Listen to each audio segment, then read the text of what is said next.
Welcome to the Well-Seasoned Librarian Podcast. My name is Dean Jones, and this is Season 9, Episode 4. This is also the fourth episode in a week of Hanukkah-related themed episodes, and I hope you're enjoying it so far. It's been a really great time revisiting some of these past episodes and Encore presentations, and I've really liked getting to go back and kind of walk down memory lane. This interview is with Kim Kushner, who has a website, Modern Table, and also has many cookbooks out, including one called Modern Table, which deal with kosher cooking, but not just kosher cooking, also with kind of a healthful take using local produce and vegetables. I really enjoyed getting a chance to talk to Kim. She was very charming and knowledgeable, and I loved getting a chance to talk about her work. Without further ado, I'm going to take you right to the conversation. I know you're going to enjoy it. If you get a chance, we have links up to her website and links to her latest cookbook, Modern Table. Check those out. You're going to really enjoy them. And here we go. Welcome to the Well-Seasoned Librarian Podcast. I'm your host, Dean Jones. Today I'm talking to author Kim Kushner, who is a teacher and author of 3 best-selling cookbooks. Raised in Montreal, Canada, Kim learned to cook at an early age from her Moroccan-born mother, and in Montreal, where she was raised and spent summers with her family in Israel. Kim, I want to welcome you to the podcast. Thank you so much for having me. It's a pleasure. Now, for our listeners who are not familiar with your work, can you give a brief intro in your own words? Sure. So my name is Kim Kushner, and I have been teaching people how to cook for the last 15 years. And through that time, I've also published 4 cookbooks. My style of cuisine is very simple. I really believe less is more. I know nobody has a lot of time, so my recipes are simple, straightforward, but always flavorful, seasonal, and beautiful. And another thing to note is that my recipes are kosher. But what I like to say is they just happen to be kosher. So these are recipes that really anybody can cook with, and these are books anybody can cook from. And the recipes happen to be kosher, but they're also fresh, seasonal, delicious, and beautiful. With many of my guests, I like to talk about the memories they have growing up and the cooking instruction they received from their families. I myself got a lot of cooking instruction from my grandmother, and I have many fond memories of those. Do you have any memories about learning to cook from your mother or grandmother when you were young, and what kind of foods were you taught to cook?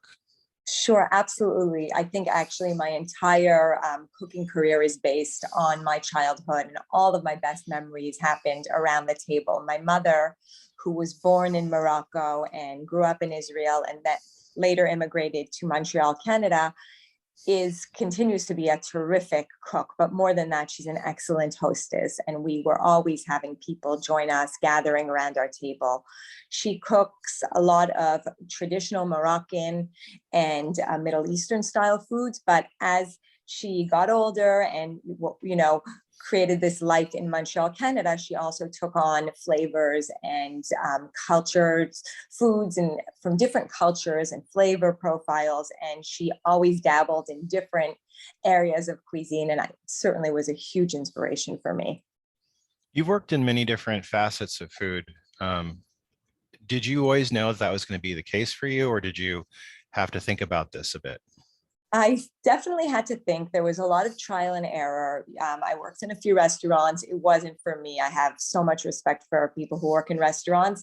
It was too high stress for me, and the physical labor was too intense. I worked as a private chef in private homes, and that was great until I started a family of my own, and I wanted to be home for nights and weekends.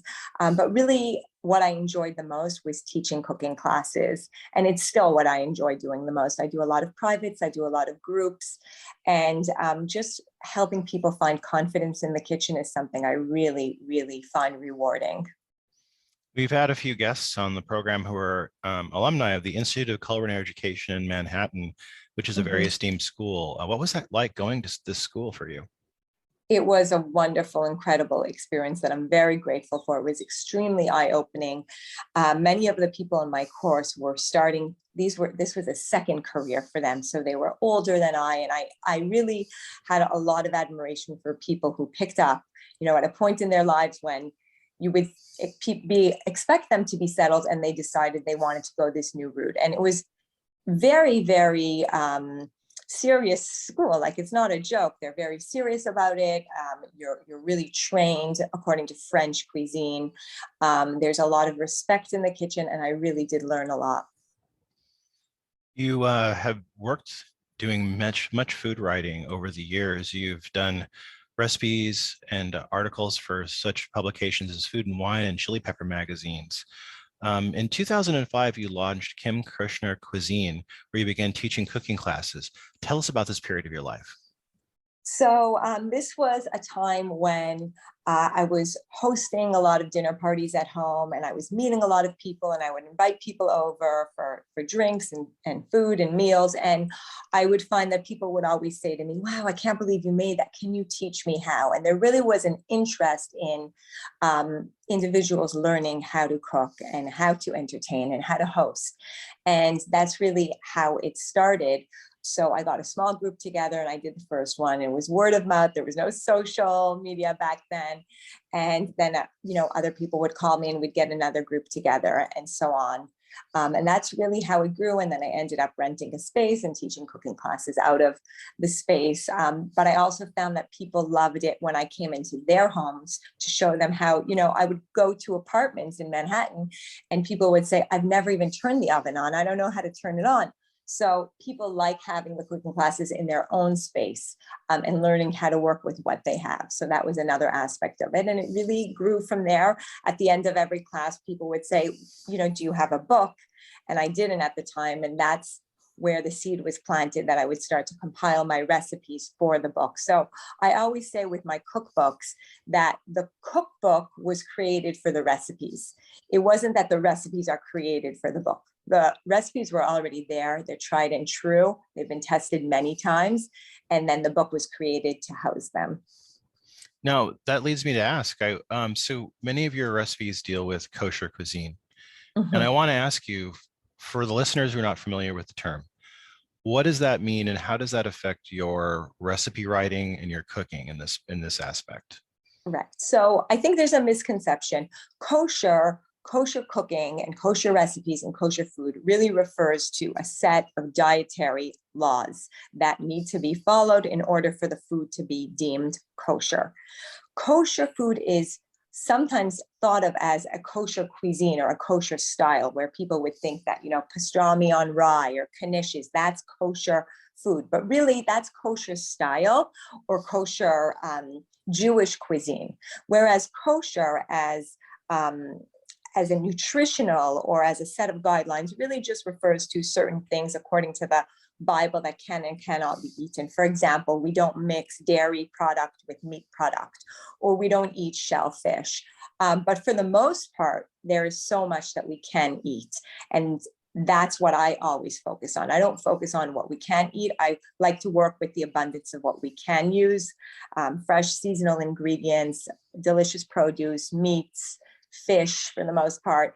And I just focus on taking what we can use and making it as good as possible.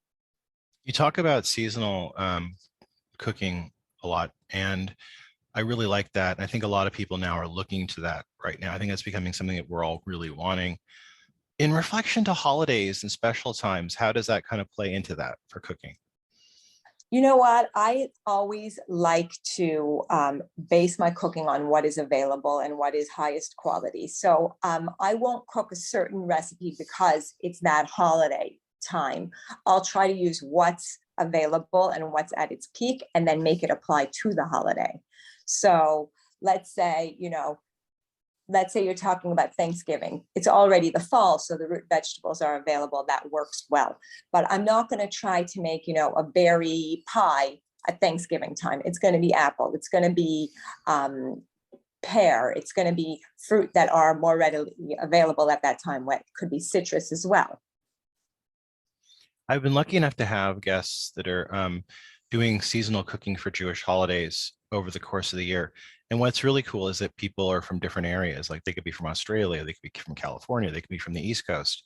What are some of the different things you've seen and like variations of that that always kind of impresses you? Well, I'm so inspired by food and techniques and recipes from around the world. And I've been lucky to travel to many places. And even without the travel, connecting with people on social media from all different parts of the world. And it certainly does inspire me. I think that there are always going to be incredible ingredients, spices, aromatics available. And it's true, different places have different things available. What is seasonal is different dependent on where you live.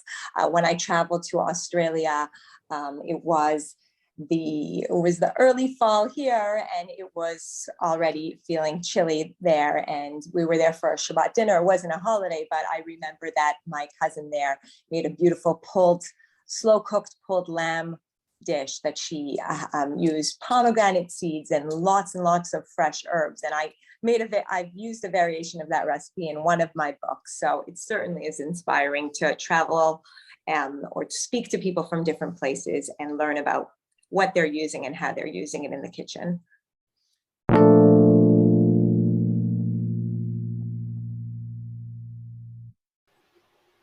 This episode is sponsored by Culinary Historians of Northern California, a Bay Area educational group dedicated to the study of food, drink, and culture in human history. To learn more about this organization and their work, please visit their website at www.chnorcal.org.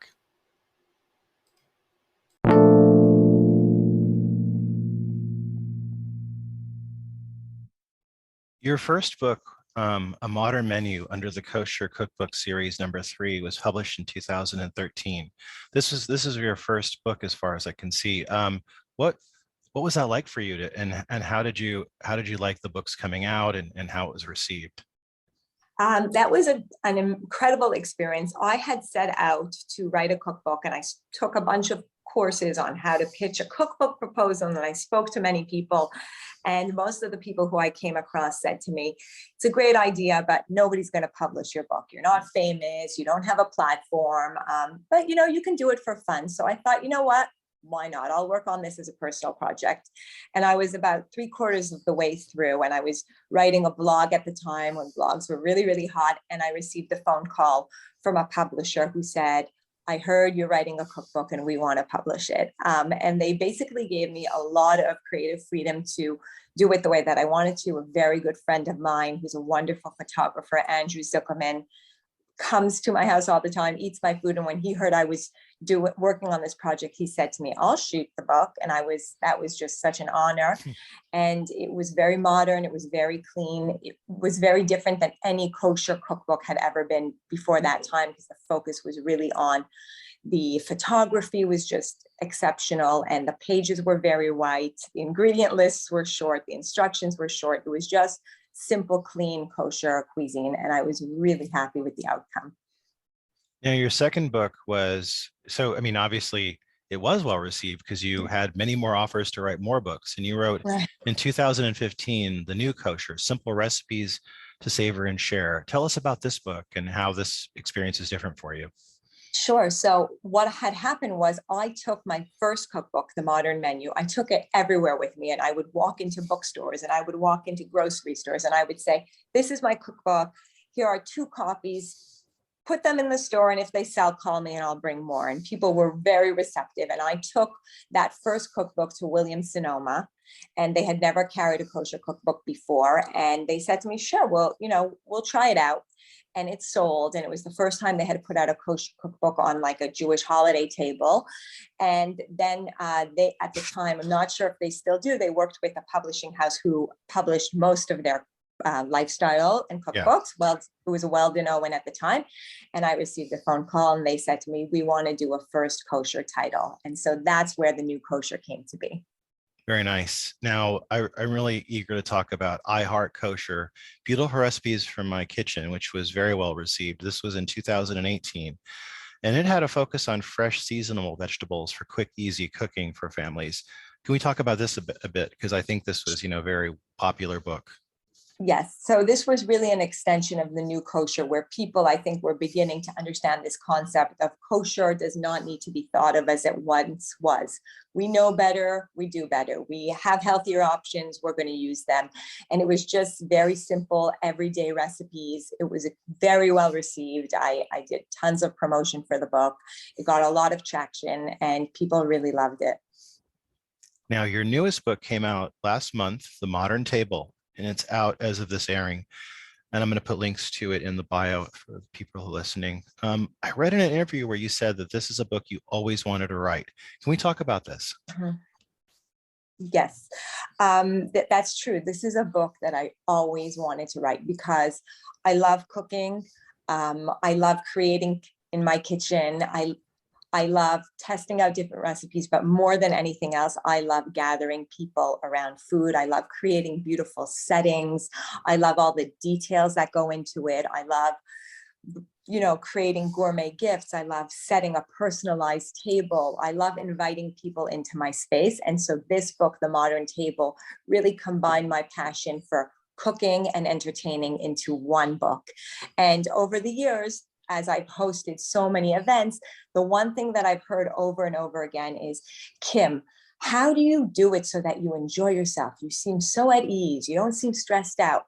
And I think that through trial and error, I've really figured out a great formula for how to enjoy myself while hosting. And that's what I've put into the pages of this book. It's tips and tools and guidance. And I try to almost speak to my reader through the pages of the book and guide them on how to enjoy the hosting. Because at the end of the day, if you're not enjoying yourself, there's really no point.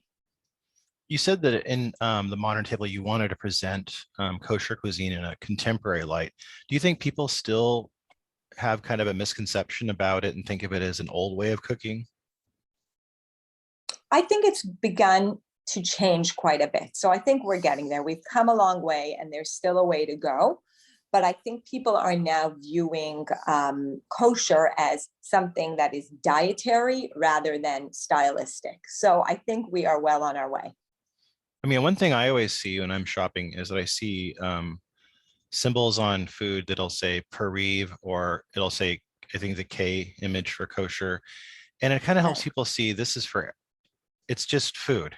It's the same food everybody eats. It's not an Right. other food. Do you think that's kind of the Right. misconception that it's some foreign food or different food, but it really is just everything we eat, right?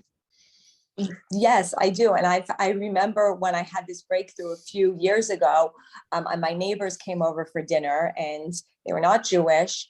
And I remember my neighbor, he took a bite of something and he closed his eyes and he said, "This is kosher?" Like he couldn't believe that it could be kosher and delicious. And I said, yeah, kosher just, it just means that I'm not cooking with certain ingredients, but you can make this at home even if you're not kosher. And that's when I realized, it's time to redefine kosher. Who are some of your favorite food writers that you like to read, that you really Sure. enjoy? So I love Adina Sussman is a dear friend. I think she's brilliant. I am a big fan of the River Cafe, Ruth Rogers and her partner, whose name is escaping me at this moment. Yeah. I love Nina. Nina Capri is wonderful. There are so many people that I've met, quote unquote, through social media and who I follow and who I'm inspired by. Claudia Roden is a huge inspiration. Bonnie Stern is a Canadian foodie who is unbelievable. And Noreen Gillets, who's also a Canadian, is somebody whose cookbooks I grew up on and who was a huge inspiration to me as well. I always like to talk to my guests about some iconic meals they've had throughout their lives. And you're very well traveled. You've been all over the world. What are some of the iconic meals that you have that really have stuck with you through the years? Right. So I think like eating a bowl of homemade pasta in a tiny little hole in the wall restaurant in Italy would be something that is extremely memorable. I love traveling to Israel and eating the food there. I feel like I've been experiencing the food revolution there, and it is so incredible and outstanding. But really, my favorite food is street food, traveling to countries and trying the various street foods and seeing the real originals and pioneers making these recipes that are so true to their culture and so honest and real and uncommercialized. It's unparalleled. Yeah, you mentioned Israel, and I had been able to, I have been lucky enough to have friends from Israel, and we get to talk about food, and I've been able to cook for them. And one thing that always impressed me is when talking about the food of Israel, I was mentioned, we talked about breakfast time and how Americans eat these stodgy, really carb-laden breakfasts. And my friend was saying, well, we eat salad for breakfast. For Is that true? Absolutely true. And it's so funny. My sister's visiting with me now, and I just made earlier this morning, I made us a big salad with avocado and cheese and spreads. But yeah, the Israeli breakfast is many different salads and dips and spreads and olives and pickles, and definitely less carb heavy. What what is something you typically cook on any given day? Like you like kind of your go-to things you like to do? So I'll often make a fresh, crisp salad with fish. I cook a lot of fish, whether it's cooked or I even will prepare raw crudos. And I use a lot of lime, lemon, garlic. I like to cook even simply grilled meat, sliced steak with a nice salad, or whatever is seasonal or available. I have a vegetable garden at my beach, so I'm growing zucchini and peppers. I'll just put them on the grill, or I'll eat them raw, just sea salt, lemon, olive oil, and some black pepper. You know, you're from Canada, and I think that one of the things that's a real crime in America is many Americans, I feel, don't know much about Canada. Right. It's just right over the border, but and it's funny because my wife and I, love, we're kind of like fans of Canada. We have a love affair with Canada, but we haven't been there. And like our dream is like everybody's like, oh, I want to go to Europe. I want to go to, Japan. I'm like, I like to go to Canada. And like it's a big country and there's so many different places to visit. It'd be like visiting different countries. What do you think is some of the misconceptions about food that we have? Like people talk about poutine endlessly, which drives me crazy. But there's all kinds of foods in Canada, right? I mean, it's not There's just poutine. all Yeah, there's all kinds of food because Canada is really a melting pot of different cultures, and those people who come bring their cultures and the amazing foods with them. And there are different areas, just like if you came to New York, there's areas that are specifically like Little Italy or Chinatown. It's the same as in different places in Canada, and we have huge influences from all different cultures. And there's amazing Greek food in Montreal, at least I can say, which I know well. There's amazing Greek food. There's a lot of Middle Eastern food. There's incredible Italian food, and the food scene in Montreal has also really come. It's amazing. It's blown me away the last time I was there. Now, I want to ask you one last question. Sure. I've enjoyed getting a chance to talk to you. For people who are going to go out and see the modern table in bookstores, what's one recipe? I mean, I know this is like asking you who's your favorite child, but do you have one recipe from the modern table that you really want to give a shout out to because it's so cool? Well, I have one recipe that has gotten well, there are many recipes that got buzz, but there's one in particular, and it is a recipe for a chewy chocolate chip cookie that is flourless. So it's like a gluten-free. And the joy of it is that there's about 4 ingredients in the cookie, and it takes 10 minutes to prepare, and everybody loves this recipe. It was originally put in as a Passover recipe, but people are making this all year round and loving it. So it is the flourless, nutty chocolate chip cookie. I'm sold. I would get it just on that. Kim, I want to thank you for being on the podcast. I've really enjoyed getting a chance to talk to you, and I hope we get a chance to talk again. Thank you for having me. My pleasure. That was my interview with author Kim Kushner. This is an encore presentation for Hanukkah week. Check out Kim Kushner's book, Modern Table. We have links to that on the bio. Also, her website, Kim Kushner Kosher Cooking.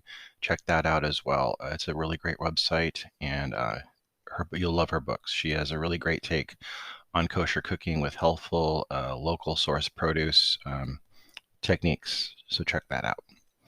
Tomorrow, we are going to have Emily Winston of Boychik Bagels here on the program. She is the CEO of Boychik Bagels, and it's a very successful, thriving business in the local Bay Area, making traditional bagels, and that means made by hand, made with human beings.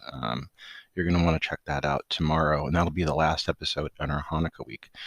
I hope you're having a great week and happy holidays. And if you celebrate Happy Hanukkah, a very heartfelt, warm Happy Hanukkah to you and your family. Take care, all of you, and keep on cooking.